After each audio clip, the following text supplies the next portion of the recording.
ಬ್ರಹ್ಮಶ್ರೀ ಸುಭಾಷ್ ಪತ್ರಿಜಿಗೆ ನಮಸ್ಕಾರ. ಅವ್ರಿಗೆ ಒಂದು ಜೋರೇ ಕ್ಲಾಸ್. ಬ್ರಹ್ಮಶ್ರೀ ಸುಭಾಷ್ ಪತ್ರಿಜಿ ಅಂದರೆ ನಮಗೆ ಪುನರ್ಜನ್ಮ ತಂದು ಕೊಟ್ಟಿದ್ದಾನೆ. ಆಮೇಲೆ ಸ್ವರ್ಣಮಾಲಾ ಮೇಡಮ್ಗೆ ಅವ್ರಿಗೆ ಒಂದು ಜೋರೇ ಕ್ಲಾಪ್ಸು. ಆಮೇಲೆ ಮೌತೌರ್ ಫೌಂಡೇಶನ್ ಇವ್ರಿಗೆ ಒಂದು ಜೋರೇ ಕ್ಲಾಪ್ಸು. ಇಲ್ಲಿ ಬಂದಿರುವಂಥ ಮಾಸ್ಟರ್ಸ್ಗಳಿಗೆ. ನಾವು ಧ್ಯಾನಕ್ಕೆ ಬಂದು 5 ವರ್ಷ ಆಯಿತು. 5 ವರ್ಷದಿಂದ ನಾವು ಎಷ್ಟು ಲಾಭ ಪಡ್ಕೊಂಡಿವಿ ಅಂದರೆ ಒಂಥರ ಪುನರ್ಜನ್ಮನೇ ಪಡ್ಕೊಂಡಿದ್ವಿ ಧ್ಯಾನದಿಂದ ಪ್ರತಿಯೊಂದು ನಮಗೆ ಯಾವ ಥರ ಸಮಸ್ಯೆ ಇತ್ತಂದ್ರೆ, ನನಗೆ ಬೆನ್ಮೂಳೆ ಸಮಸ್ಯೆ ಇತ್ತು. ಬೆನ್ಮೂಳೆ ಸಮಸ್ಯೆ ಅಂದರೆ ನಾನು ಮಾಳಿಗೆ ಮೇಲಿಂದ ಕೆಳಗಡೆ ಬಿದ್ದು ಬೆನ್ಮೂಳೆ ನೆಟ್ಗಾಗಿತ್ತು. ಆಮೇಲೆ ಏನಿಲ್ಲ ಅಂದರೆ ಒಂದು 20 ವರ್ಷ ಕೆಳಗಡೆ ಬಿದ್ದಿದ್ದು, ವಯಸ್ಸಾಗ್ತಾ ಬ್ಲಡ್ಡು ಎಲ್ಲ ಇದಾಗ್ತಾ ಇರುತ್ತಲ್ಲ, ಆವಾಗ ನಮಗೆ ನೋವು ಸ್ಟಾರ್ಟ್ ಆಗುತ್ತೆ. ನೋವು ಸ್ಟಾರ್ಟ್ ಆದಾಗ ಏನಾಯಿತು, ಎಲ್ಲ ಡಾಕ್ಟ್ರುಗಳ ಹತ್ರ ತೋರಿಸಿದ್ವಿ. 1-2 ತಿಂಗಳಿಗಾಗಷ್ಟು ಟ್ಯಾಬ್ಲೆಟ್ ಬರ್ಕೊಡೋದು, ಕಳಿಸ್ಬಿಡೋದು. ಆ ಥರ ಮಾಡಿದ್ರು. ತಿಂದು ಸಾಕಾಗ್ಬಿಡ್ತು. ಲಾಸ್ಟ್ MR ಸ್ಕ್ಯಾನಿಂಗ್ ಮಾಡಿರಿ ಸರ್ ಅಂತ ನಾವೇ ಕೇಳಿದ್ವಿ. ಅವಾಗ MR ಸ್ಕ್ಯಾನಿಂಗ್ ಮಾಡಿದಾಗೆ ಬೆನ್ಮೂಳೆ ನೆಟ್ಗಾಗಿದೆಮ್ಮ, ನಿನಗೆ ಎಲ್ಲಾದರೂ ಬಿದ್ದಿದ್ದೆ ಅಂತಂದರೆ ಅವಾಗ ನೆನಪಾಗಿದೆ ನನಗೆ, ಮಾಳಿಗೆ ಮೇಲಿಂದ ಕೆಳಗೆ ಬಿದ್ದಿದ್ದೀನಲ್ಲ ಅಂತ. ಆ ನೆನಪಾಗಂದ್ರೆ ನನಗೆ ಫುಲ್ಲು ನೋವು. ಆದರೆ ಬೆಡ್ಡಿನ ಮೇಲೆ ಮಲ್ಕೊಳಕ್ಕೂ ಆಗಲ್ಲ. ಡಾಕ್ಟ್ರ್ ಹೇಳ್ತಿದ್ರು, ನೀನು ಕೆಳಗಡೆ ಮಲ್ಕೋಬೇಕು, ಬೆಡ್ಡಿನ ಮೇಲೆ ಮಲ್ಕೊಂಡ್ರೆ ನಿನಗೆ ಬೆನ್ಮೂಳೆ ಒಂದಲ್ಲ ಅಂತ ಹೇಳ್ತಿದ್ರು.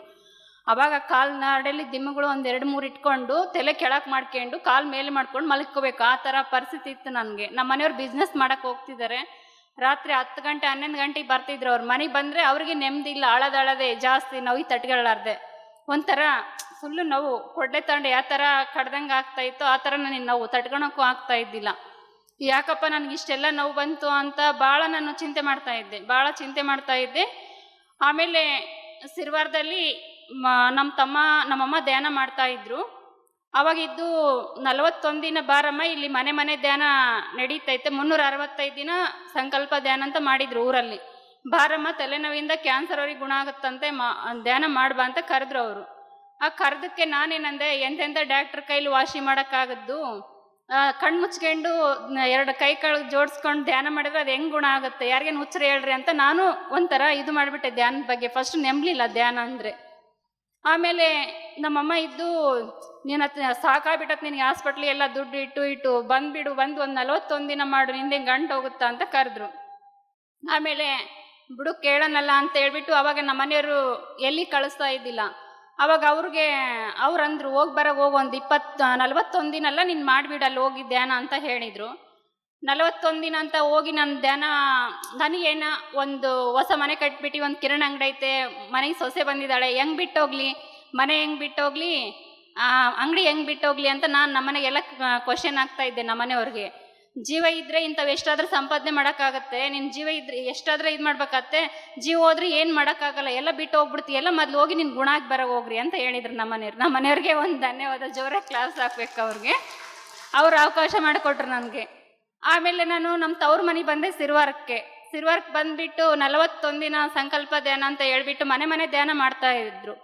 ಅವಾಗ ಅದ್ರೊಳಗೆ ಕುತ್ಕೊಂಡು 100 ಜನ ಬರ್ತಾಯಿದ್ರು ಅಲ್ಲಿ ಮನೆ ಧ್ಯಾನಕ್ಕೆ. ಸಣ್ಣದೇ ಮನೆ ಆದರೂ ಒಂದು 100 ಜನ ಸೇರ್ತಾಯಿದ್ರು, ಕೂಡಕ್ಕೆ ಜಗ್ಗವಿದ್ದಿಲ್ಲ. ಆ ಥರದಲ್ಲಿ ನಾನು ಧ್ಯಾನಕ್ಕೆ ಕುತ್ಕೊಂಡ್ರೆ ಒಂಥರ ಫುಲ್ಲು ಕಣ್ಣಲ್ಲಿ ನೀರು ಇಳಿಯೋಕ್ಕೆ ಸ್ಟಾರ್ಟ್ ಆಗಿಬಿಡ್ತು, ನೋವು ಸ್ಟಾರ್ಟ್ ಆಗಿಬಿಡ್ತು. ನನಗೆ ತಟ್ಕೊಳಕ್ಕೂ ಆಗಲಿಲ್ಲ. ನಾನು ಯಾಕನ್ನ ಬಂದೆಲ್ಲಪ್ಪ, ಸುಮ್ಮನೆ ಬಂದೆ, ನಾನು ಸತ್ರ ಸಾಯ್ತಿದ್ದೆ, ಇರ್ತಿದ್ದೆಲ್ಲ ಅಂತ ನಾನು ಭಾಳ ಆಳ್ತಾ ಇದ್ದೆ. ಅವಾಗ ಸಿರ್ವಾರ್ ಶಿವಕುಮಾರ್ ಸರ್ ಅಂತ, ಏನಮ್ಮ ನಿನ್ಗೆ ಏನಾಗುತ್ತೆ ಅಂತ ಅವ್ರು ಸಾರ್ ಕೇಳಿದರು. ಸರ್ ನನ್ನ ಕೈಲಿ ತಟ್ಕೊಳಕ್ಕೂ ಆಗಲ್ಲ, ನಾನು ಹೋಗ್ಬಿಡ್ತೀನಿ ನಮ್ಮೂರಿಗೆ ಅಂತಂದರೆ, ಸದಾನಂದ ಪಿರಮಿಡ್ ಅಂತ ಇದೆ ವಾಸ್ಪುರ್ ಲೇಔಟ್ ಅಲ್ಲಿ ಬಳ್ಳಾರಿಯಲ್ಲಿ, ಅಲ್ಲಿ ಹೋಗಿ ನೀನು 41 ಡೇಸ್ ನೀನು ಧ್ಯಾನ ಮಾಡು, ನಿನ್ನ ಗುಣ ಆಗುತ್ತೆ ಅಂತ ಹೇಳಿದರು. ಆಯ್ತೋಳು ಸರ್ ಅಂತ ಹೇಳ್ಬಿಟ್ಟು ಅಲ್ಲಿ ಒಂದು ಬೆಳಗ್ಗೆ 10 ಗಂಟೆಗೆ ಹೋದರೆ 12 ಗಂಟೆವರೆಗೆ ಧ್ಯಾನ ಮಾಡ್ತಿದ್ವಿ, 2 ತಾಸು ಮಾಡ್ತಾಯಿದ್ವಿ. ಅಲ್ಲಿ ಸದಾನಂದ ಪಿರಮಿಡಲ್ಲಿ ಅಂದರೆ 3 ಪಟ್ಟು ಪಿರಮಿಡಲ್ಲಿ ಧ್ಯಾನ ಮಾಡಿದ್ರೆ 3 ಪಟ್ಟು ಎನರ್ಜಿ ಇರ್ತತ್ತೆ, ನಾವು ಮನೇಲಿ ಮಾಡಿದರೆ 1 ಪಟ್ಟು ಎನರ್ಜಿ ಇರುತ್ತೆ. ಅದಕ್ಕೋಸ್ಕರ ನನಗೆ ಅಲ್ಲಿ ಹೋದರೆ ನೋವೇನೇ ಕಾಣಿಸ್ತಾ ಇದ್ದಿಲ್ಲ. ಇಲ್ಲಿ ಮನೆ ಧ್ಯಾನ ಮಾಡಿದೆ ಫುಲ್ಲು ನೋವು ಸ್ಟಾರ್ಟ್ ಆಗ್ತದೆ. ಇದು ಯಾಕೆ ಈ ಥರ ಆಗುತ್ತೆ ನನಗೆ ಅಂತ ನಾನು ಕ್ವಶನ್ ಹಾಕ್ಕೊಂಡಾಗೆ ಮತ್ತೆ ಇನ್ನೊಂದು 11 ದಿನಕ್ಕೆ ಅನ್ನಪೂರ್ಣ ಮೇಡಮ್ ಅಂತ ಮೈಸೂರು KR ಪೇಟಲ್ಲಿ ಧ್ಯಾನ ಪ್ರಚಾರ ಇಲ್ಲ, ಅಲ್ಲೆಲ್ಲ ಪಿರಮಿಡ್ ಕಡಿಸ್ಬೇಕಂತ ವ್ಯವಸ್ಥೆ ಮಾಡಿದ್ದಾರೆ, ಬರ್ತ್ರಾ ಅಂತ ಕರೆಯಕ್ಕೆ ಬಂದರು. ನಾವು ಅಲ್ಲಿ ಹೋದ್ವಿ. ಆಮೇಲೆ ನನಗೆ ಅಷ್ಟು ಬಸ್ಸಲ್ಲಿ ಕೂಡ ಒಂದು ನೀರು ಎತ್ಬೇಡ ಅಂತ ಹೇಳಿಬಿಟ್ಟಿದ್ದಾರೆ ಡಾಕ್ಟ್ರು. ಏನು ಕೆಲಸ ಮಾಡೋಕ್ಕೂ ಆಗಂಗಿಲ್ಲ, ಮತ್ತು ಬಸ್ಸಲ್ಲಿ ಜರ್ನಿ ಮಾಡೋಕ್ಕಾಗಂಗಿಲ್ಲ, ಹೆಂಗೆ ಹೋಗ್ತಾ ಇದೀಯ ಅಂತ ನಮ್ಮನೆಯವ್ರು ಎಲ್ಲ ಕ್ವಶನ್ ಹಾಕಿದ್ರು. ಇಲ್ಲ ನಾನು ಹೋಗ್ತಾ ಇದ್ದೀನಿ ಅಂತ ಹೇಳಿ ನಾನು ಹೋದೆ. ಅಲ್ಲಿಗೆ ಹೋಗ್ಬಿಟ್ಟು ನನಗೇನೋ ಎಲ್ಲ ಮಾಸ್ಟರ್ಗಳು ಒಂದು 6 ಜನ ಓದಿ ನಾವು ಬಳ್ಳಾರಿಲಿಂದ ಹೋದ ತಕ್ಷಣ ನನಗೆ ಎಲ್ಲ ಧ್ಯಾನಕ್ಕೆ ಕೂಡಿಸಿದ್ರು. ಧ್ಯಾನಕ್ಕೆ ಕೂಡಿಸ್ಬಿಟ್ಟು ನನಗೆ ಜರ್ನಿ ಮಾಡಿ ಸಾಕಾದಂಗೆ ಆಗ್ಬಿಟ್ಟು ಮಲಿಕಣಕತ್ತಿದ್ದೆ. ಆದರೆ ಲಕ್ಷ್ಮಿ ಮೇಡಮ್ ಬಂದರು ಚಳ್ಳಕೆರೆಯಿಂದ. ಅವರು ಏನಮ್ಮ ಏನಾಗಿದೆ, ನೀನು ಹಿಂಗೆ ಮಲ್ಕೊಂತದ್ದು, ಎಲ್ಲ ವಾಶ್ರೂಮ್ ಕೂಡ ಹೋಗ್ತಾ ಇಲ್ಲ ಅಂತ ಕೇಳಿದರೆ ಇಲ್ಲ ಮೇಡಮ್ ನನಗೆ ಬೆನ್ಮೂಳೆ ಸಮಸ್ಯೆ ಜಾಸ್ತಿ ಆಗಿಬಿಟ್ಟಿದೆ, ನಾನು ತಟ್ಕೊಳಕ್ಕೂ ಆಗಲ್ಲ, ನನಗೆ ಮಲ್ಕೊಳಕ್ಕೆ ಬಿಡ್ರಿ ಅಂತ ಕೇಳಿದೆ. ಕೇಳಿದರೆ ಇಲ್ಲಮ್ಮ ನಿನಗೆ ಕೌನ್ಸ್ಲಿಂಗ್ ಮಾಡ್ತೀನಿ ಕೂಡ್ರಿ ಅಂತಂದು. ನಾನು ಆ ಮೇಡಮಿಗೆ ಬೈದ್ಬಿಟ್ಟೆ, ಎಂತೆಂಥ ಡಾಕ್ಟ್ರ್ ಕೈಲೇ ವಾಸಿ ಮಾಡೋಕ್ಕಾಗಲಿಲ್ಲ, ನೀನೇನು ಮಾಡ್ತಾ ಇದೀಯಾ ಅಂತ ಆ ಮೇಡಮ್ಗೆ ಅಂದೆ. ಆ ಮೇಡಮ್ ನೊಕ್ಕರು, ಒಂದು 80 ವರ್ಷ ಇರ್ಬೋದು ಚಳ್ಳಕೆರೆ ಲಕ್ಷ್ಮಿ ಮೇಡಮ್ಗೆ. ಇಲ್ಲ ನಿನಗೇನು ಆರಾಮಾಗ್ತೀಯ ಹೋಗೋ ತಟ್ಟಿಗೆ, ಆ ಥರ ಇಟ್ಕೋ ಅಂತ ಹೇಳಿದರು. ಇಲ್ಲ ಮೇಡಮ್ ಯಾರ ಕೈಯಿಂದ ವಾಸಿ ಮಾಡೋಕ್ಕಾಗಲ್ಲ, ನನಗೆ ಆ ಥರ ಪ್ರಾಬ್ಲಮ್ ಇದೆ ಅಂತಂದೆ. ಇಲ್ಲ ಒಂದು 5 ನಿಮಿಷನ ಕುತ್ಕೋ ಅಂತಂದರು. ಒಂದು 5 ನಿಮಿಷ ಕುತ್ಕೊಂಡೆ. ಅವ್ರು ಏನೋ ಕೌನ್ಸ್ಲಿಂಗ್ ಮಾಡೋಕ್ಕೆ ಸ್ಟಾರ್ಟ್ ಮಾಡಿದರು. ನನಗೆ ನೋವು ಜಾಸ್ತಿ ಆಗ್ಬಿಡ್ತು, ತಟ್ಕೊಳಕ್ಕೂ ಆಗಲಿಲ್ಲ. ಮೇಡಮ್ ನಿಮಗೆ ಕೈ ಮುಗಿತೀನಿ, ನನಗೆ ಮಲ್ಕೊಳಕ್ಕೆ ಬಿಡ್ರಿ ಅಂತಂದೆ. ಆಯ್ತು ಬಿಡ್ರಿ, ನೀವು ಬೆಳಗ್ಗೆ ಒಂದು 25 ಜನಕ್ಕೆ ಧ್ಯಾನ ಪ್ರಚಾರ ಮಾಡಿಬಿಟ್ಟು ಸೇರಿಸ್ಬಿಟ್ಟು 25 ಜನದಾಗೆ ನೀನು ಕೌನ್ಸ್ಲಿಂಗ್ ಮಾಡ್ತೀನಿ, ಗುಣ ಆಗುತ್ತೆ ಅಂತಂದ್ಲು. ಆಯ್ತು ಬಿಡ್ರಿ ಮೇಡಮ್, ನೀನು ಕೌನ್ಸ್ಲಿಂಗ್ ಮಾಡಿದ್ರೆ ನಾನು ಗುಣ ಆಗೋದಿದ್ರೆ ಆಗ್ತತೆ, ಇಲ್ಲಾಂದರೆ ಇಲ್ಲ ಅಂತ ಅಂದ್ಕೊಂಡು ಅವಾಗ ನಾನು ಏನು ಮಾಡಿದೆ, ಆಯ್ತು ಅಂತೇಳಿ ಮನೆ ತಿರ್ಗಾ ಬೆಳಗ್ಗೆ ಹೋಗ್ಬಿಟ್ಟು ಮನೆ ಧ್ಯಾನ ಪ್ರಚಾರ ಮಾಡಿದ್ವಿ. ಆ 3ನೇ ದಿನದಾಗೆ ಎಲ್ಲ ಒಂದು 25 ಜನ ಸೇರಿಸಿದ್ವಿ. ಕೇರ್ಪೇಟೆ ಪ್ರಚಾರ ಮಾಡಿಬಿಟ್ಟು ಎಲ್ಲ ಧ್ಯಾನಕ್ಕೆ ಕೂಡಿಸ್ಬಿಟ್ಟು ಆ ಗ್ರೂಪ್ ಮೆಡಿಟೇಷನ್ ಅಂತ ಇರುತ್ತಲ್ಲ ಅದರೊಳಗೆ ಕೌನ್ಸ್ಲಿಂಗ್ ಮಾಡೋಕ್ಕೆ ಸ್ಟಾರ್ಟ್ ಮಾಡಿಲ್ಲ ಮೇಡಮ್. ಕೌನ್ಸ್ಲಿಂಗ್ ಮಾಡೋಕ್ಕೆ ಸ್ಟಾರ್ಟ್ ಮಾಡಿದಾಗ ನನಗೇನಾಯಿತು, ಆ ಮೇಡಮ್ ಹೇಳಿದ್ಲು ಚೇರ್ ಮೇಲೆ ಕೂಡ್ಬಾ ಪಾರ್ವತಿ ಅಂತ ಕರೆದ್ರು ಅವರು. ಇಲ್ಲ ಮೇಡಮ್ ಎಲ್ಲ ಏಜ್ ಆದಿರಿದ್ದಾರೆ, ಅವ್ರಿಗೆ ಚೇರ್ ಕೊಡ್ರಿ, ನಾನು ಕೆಳಗೆ ಕೂಡ್ತೀನಿ ಅಂತ ನಾನು ಕೆಳಗೆ ಕುತ್ಕೊಂಡ ತಕ್ಷಣ ನನಗೆ ನಿಜವಲ್ಲೂ ಗೋಡೆಗೆ ಆನ್ಕೊಂಡು ಕೂಡ್ತಿದ್ದೆ. ನಾನು ಗೋಡೆಗೆ ಆನ್ಕೊಂಡು ಕೂಡೋಳು. ಅವರು ನರನಾಡಿಗಳು ಡಾಕ್ಟ್ರುಗಳೆಲ್ಲ ಧ್ಯಾನದಲ್ಲೇ ಕರೆಸ್ತಿದ್ದಾರೆ. ಕಣ್ಣು ಮುಚ್ಕೊಂಡು ನರನಾಡಿಗಳು ಡಾಕ್ಟ್ರುಗಳು ಕರ್ಸಕ್ಕೆ ಸ್ಟಾರ್ಟ್ ಮಾಡಿದರು.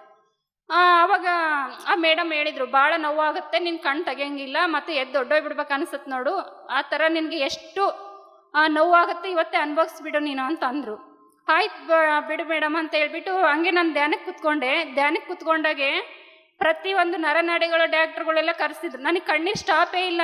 ಸಿಂಕ್ನಲ್ಲಿ ಯಾವ ಥರ ನಾವು ಇದು ಮಾಡಿರ್ತೀವೋ ಆ ಥರ ಕಣ್ಣೀರು ಹರಿಯಕತ್ಬಿಟ್ಟು ಎಲ್ಲ ಬೆವರು ಉಟ್ಬಿಟ್ಟೆ. ಆಮೇಲೆ ಹಿಂಗೆ ಗೋಡೆಗೆ ಆನ್ಕೊಂಡವಳು ನಾನು ಮುಂದಕ್ಕೆ ಬಂದು ನೆಟ್ಟಿಗೆ ಕುತ್ಕೊಂಡ್ಬಿಟ್ಟೆ. ಆನ್ಕೊಂಡು ಕುತ್ಕೊಂಡಿದ್ದೆಲ್ಲ ನಾನು ನೆಟ್ಟಿಗೆ ಕುತ್ಕೊಂಡೆ ಆ ಮೇಡಮ್ ಕೌನ್ಸ್ಲಿಂಗ್ ಮಾಡಬೇಕಾದ್ರೆ. ಆ ಥರ ಇದಾದಾಗೆ ಅವಾಗ ಏನಾಯಿತು, ಆ ಮೇಡಮು ಎಲ್ಲ ಹೀಲಿಂಗ್ ಮಾಡ್ಕೊಂತ ಸ್ಟಾರ್ಟ್ ಮಾಡಿದ್ಲು. ಸ್ಟಾರ್ಟ್ ಮಾಡಿದ್ರೆ ಆ ಮೇಡಮ್ ಏನಂದ್ಲು, ಇಲ್ಲ ಮೇಡಮ್ ನಿನಗೆ ಜಾಸ್ತಿ ನೋವಿದೆ ಪಾರ್ವತಿ, ನಿನಗೆಲ್ಲ ಹೀಲಿಂಗ್ ಆಗ್ತಿದೆ, ಹಾಸ್ಟೆಲ್ ಮಾಸ್ಟರ್ ಬಂದು ಎಲ್ಲ ಹೀಲಿಂಗ್ ಮಾಡಕತ್ತಿದ್ದಾರೆ, ಅದು ನಿಧಾನವಾಗಿ ಹೀಲಿಂಗ್ ಆಗ್ತಾನೆ ಇದೆ, ನೀನು ಕಣ್ಣು ತೆಗಿಬಾರ್ದು ಅಂದರು. ನನಗೆ ಒಡ್ಡೆ ಬಿಡ್ಲೇನು ಅನ್ಸ್ಬಿಟ್ಟೆ, ಅಷ್ಟು ನೋವಾಗಿತ್ತು. ಆದರೂ ಈ ಧ್ಯಾನದಲ್ಲಿ ಹಾಸ್ಟೆಲ್ ಮಾಸ್ಟರ್ಸ್ಗಳು ಬಂದು ನನಗೆ ಧ್ಯಾನದೊಳಗೆ ಹೀಲಿಂಗ್ ಆಯಿತು. ಹೀಲಿಂಗ್ ಅಂದರೆ ನನಗೆ 3 ಆಪ್ರೇಷನ್ ಆಗಿದೆ. ಒಂದು ಅಪೆಂಡಿಕ್ಸ್ ಆಗಿದೆ, ಒಂದು ಹಾರ್ಟ್ ಆಪ್ರೇಷನ್ ಆಗಿದೆ, ಆಮೇಲೆ ಒಂದು ಫ್ಯಾಮಿಲಿ ಆಪ್ರೇಷನ್ ಆಗಿದೆ. ಆಪ್ರೇಷನ್ ಒಳಗಡೆ ಯಾವ ಥರ ನಡೀತಂತ ಗೊತ್ತಾಗುತ್ತಲ್ಲ, ಅದೇ ಥರ ನನಗೆ ನಡೆಯಕ್ಕೆ ಸ್ಟಾರ್ಟ್ ಆಯಿತು. ಆವಾಗ ಎಲ್ಲ ಕಾಲುಗಳೆಲ್ಲ ಜೋಮ್ ಬಂದುಬಿಟ್ವು, ಆಮೇಲೆ ಮರ್ಗೊಂಡೋದಂಗೆ ಆದವು. ಎಲ್ಲ ಎಷ್ಟು ನೋವು ಅಂದರೆ ಅಷ್ಟು ನೋವು ತಿಂದೆ. ಆವಾಗ ಆ ಮೇಡಮ್ ಹೇಳಿದರು, ಮತ್ತು ರೇಜರ್ ತೊಗೊಂಡು ನಂದು ಇದು ಬೆನ್ಮೂಳೆ ನೆಟ್ಟಗಾಗಿದೆಲ್ಲ ಅಲ್ಲೆಲ್ಲ ಸೀಳಿದಂಗೆ ಆಗೋದು, ಮತ್ತು ಅದು ಜೋಡಿಸ್ಬಿಟ್ಟು ಹೊಲಿಗೆ ಹಾಕಿದಂಗೆ ಆಗೋದು, ಆ ಥರ ಎಲ್ಲ ನನಗೆ ಕಾಣಿಸೋಕ್ಕೆ ಸ್ಟಾರ್ಟ್ ಆಯಿತು. ಇದೇನಪ್ಪ ಧ್ಯಾನದೊಳಗೆ ಇಷ್ಟೆಲ್ಲ ನೋವುಗಳು ಆಗ್ತಿದ್ದಾವಲ್ಲ ನನಗೆ ಅಂತ ಅಂದ್ಕೊಂಡು ಆ ಮೇಡಮ್, ಇಲ್ಲ ನಿನಗೆ ಹಾಸ್ಟೆಲ್ ಮಾಸ್ಟರ್ ಬಂದು ಆಪ್ರೇಷನ್ ಮಾಡ್ತಿದ್ದಾರೆ, ನಿನಗೆಲ್ಲ ಹೀಲಿಂಗ್ ಆಗ್ತಾ ಇದೆ, ನಿನ್ನ ಕಣ್ಣು ತೆಗಿಬಾರ್ದು, ನೀನು ಹಂಗೆ ಮುಚ್ಕೋಬೇಕು ಅಂತ ಹೇಳಿದರು. ಹೇಳಿದ ತಕ್ಷಣ ನನಗೆ ಧ್ಯಾನದೊಳಗಡೆ ಹಾಸ್ಟೆಲ್ ಆಪ್ರೇಷನ್ ಆಯಿತು. ಆ ಮೇಡಮ್ಗೆ ಒಂದು ಟ್ಯಾಂಕ್ಸ್ ಹೇಳಬೇಕು, ಅವ್ರಿಗೆ ಒಂದು ಜೋರೆ ಚಪ್ಪಾಳೆ ಲಕ್ಷ್ಮಿ ಮೇಡಮ್ಗೆ, ಚಳ್ಳಕೆರೆ ಲಕ್ಷ್ಮಿ ಮೇಡಮ್ಗೆ. Thank you madam. PMC Kannada channel ಅನ್ನು ಲೈಕ್ ಮಾಡಿ, ಶೇರ್ ಮಾಡಿ, ಸಬ್ಸ್ಕ್ರೈಬ್ ಮಾಡಿ ಮತ್ತು ಮಾಡಿಸಿ. ಎಲ್ಲರಿಗೂ ಧನ್ಯವಾದಗಳು.